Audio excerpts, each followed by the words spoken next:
what's up? Today we be reacting to first day of school be like. You know how it goes. All summer long, you're lured into this fragile illusion of freedom. You almost start to believe that maybe, just maybe, this time it will last. But no, the first day of school looms in the distance. You're living during the summer holidays, enjoying your break and thinking that it's all going to be like this forever. But reality kicks in as is the first day of school in a few days. Which is annoying. You thought this freedom would last forever, but no, that's just not the case. There's just one teacher that last year I didn't want. Tell me why I got that same teacher again. Truth just slapped you in the face. It's that time where you have to start packing for books and preparing for school uniforms to learn useless trash in a prison for the next 10 months. Great fun. Anyways, we're going to be talking about the treacherous inconveniences and troubles on the first day of school. Now first we have to talk about waking up on the first day of school. Waking up on the first day of school is always an impossible task, as the whole summer, all I was doing was sleeping from 6 AM to 3 PM. It's the first day of school tomorrow. You're telling me that I have to wake up at the same time I sleep. How am I supposed to do that? Is that...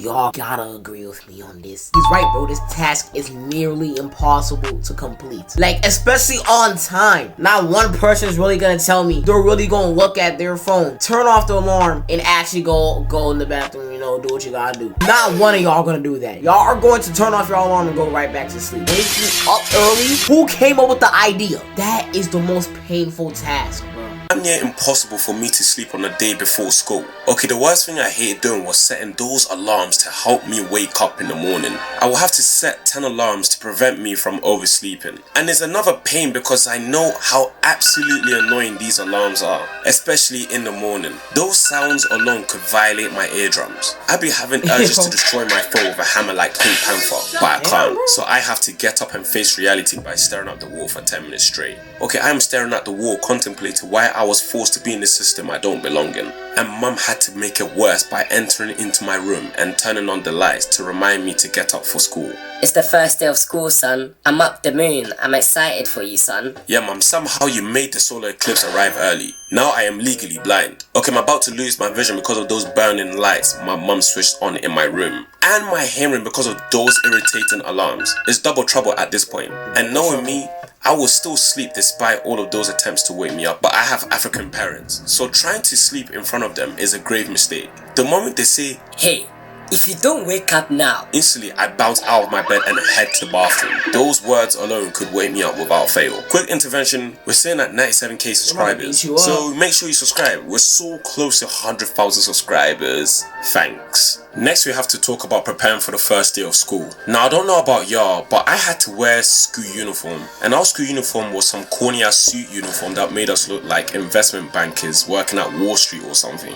We didn't have the luxury of choosing our own clothes for school. I feel like this was a great idea because if they allowed us to wear our own outfits, I would be subjected to seeing other students wearing trash like this or this. Like when you see students wearing this stupidness, it makes you think that wearing school uniform isn't really bad at all. Anyways, of course I had to wear my school uniform, then pack my bags with notebooks and stationery to head off to school. Yeah, it's time to go to prison where I'll be learning useless things and doing useless assignments for the next 10 months. But before I go, mum stops me and tells me, "Wait, let me take photos of you. You look so handsome in your school uniform." But I don't want to take those photos as I'm running late for school. However, she insists, and I just remembered that my parents are African, so if I dare defy them, it will be messy, so I practically didn't have a choice. I had to participate in this humiliation ritual known as the first day of school photos. Here we go again. Guess we're going to jail, so of course mum has to take the mugshot before we go. Mum says, "Say cheese." I give some fake ass smile just to make mum happy. And they always be taking long with the photos as well. Do they think we have all day to be taking corny ass photos? And no matter how many photos they take, somehow all of them turn out to look cursed. It's like the picture was taken on an Android. Spoiler alert, it was taken on an Android. And yet mum always shared those oofy doofy photos to her story on Facebook.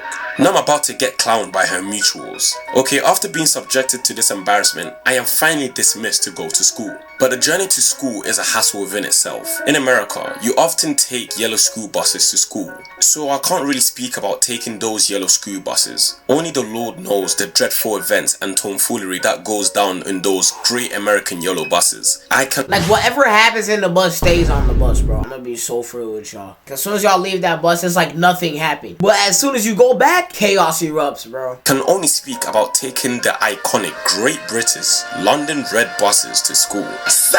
Nothing is iconic about these buses. It was always a hassle to even enter those buses, as it was packed most of the time. And because I don't want to wait a century for the next bus, I will have to go through the rear door and squeeze to get in. And when you're in, you literally can't move around the bus at all, as there's way too many people in that bus. There was no room to do anything or move anywhere. It felt like you was one breath away from losing your breath. Okay, my lungs were working overtime while being on that bus. So imagine going on that bus in this summer. Talk about being cooked alive. The color red is ironically symbolic to how I was feeling on that bus. Okay, it's literally hell. And all of the students on that bus all looked dead inside. None of them ain't looking forward to going to school. And can you even blame them? We had the blissful summer of freedom, and it all had to be ruined by school. Okay, school has done irreversible damage to their souls. However, you always got that one outlier who was actually smiling on the bus. Okay, let me guess. It is the teacher's pet. Shocker. The teacher's pet is always happy to use his talent in glazing the teacher. Anyways, we finally got off that hellscape of a bus, and now we're walking to the school entrance. I am fully dreading that I'm in school now, but it is what it is. At least I get to link up with my boys that I haven't seen in weeks. The bell rings and we have to go to the first day of school assembly. Yeah, in our school, we had to go to the first day of school assembly before going to class. I made a video about school assemblies, so if you haven't watched that, then after this video, go watch it. Now, as we're coming to terms with the fact that we have to go to school, the bell for the assembly had to ruin it. Okay, having to bring hundreds of us half-awake students in a sweaty gym or auditorium is definitely not something we were looking forward to. The head teacher says, "Good morning, year 11, and welcome back." Don't welcome us back. We don't want to be welcome in a state penitentiary. Well, I certainly don't. I don't feel welcome to be in this place. I don't feel welcome to be doing assignments I don't care about. I don't feel welcome for you, head teacher, repeating the same rules over and over again, like be respectful, no hats, or the Wi-Fi is only for schoolwork. Okay, we already know that. Why do you feel the need to conjoin us all in a hall just to repeat the same things you emailed to us 2 weeks ago? Okay, don't forget them saying, "It's new beginnings." Yeah, the beginning of our 10-month sentence. New beginnings doing the same things we did last year. Okay, sure about new beginnings. 99.9% of the students in the hall did not care about what the head of year was yapping about on stage. Okay, just issue us our timetables so we can leave. You finally get our timetables and leave the assembly hall. But every first day, I always struggle to find my class. Okay, I am traveling for the 4 cardinal directions in the hallways. Lost and found. Finding my next class felt like an impossible maze to solve. Okay, I tried to ask the teacher for directions to my class, and he talking about, your bus are left, and then your bus are right. And then when you're down, bus are left, bus are right.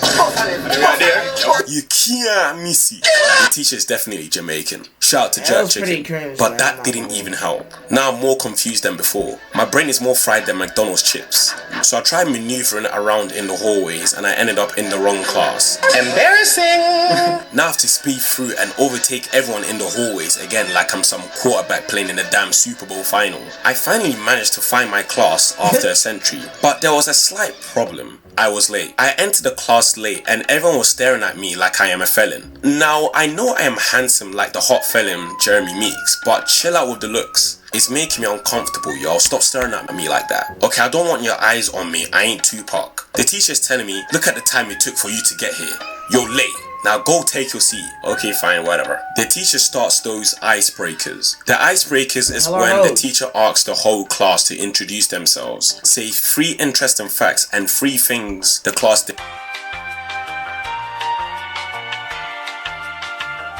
When every student introduces themselves and states interesting facts about them. When it came to my turn to introduce myself, I'd be like, it's your boy Jen, I'm left-handed, I'm double jointed, and I have Kanye West posters on my wall. And the 3 highlights of my summer were going on a family day out in a park, a vacation to Europe, and watching Naruto AI videos. What can I say? I'm just too interesting, isn't it? But anyways, the only time I hated the icebreakers was when the teachers were doing it, because they always be yapping about every minute detail about their facts and highlights. We didn't ask for you to tell your whole life story, just give us something brief. Okay, is us knowing the name of your pet going to help us pass the test? I don't think so. And after they are finished, they read the entire syllabus, not the summary of it, the entire thing. After telling us that long story of your life, now you want to read the entire syllabus. You know what that achieved? It achieved all of us going to sleep. Amazing work.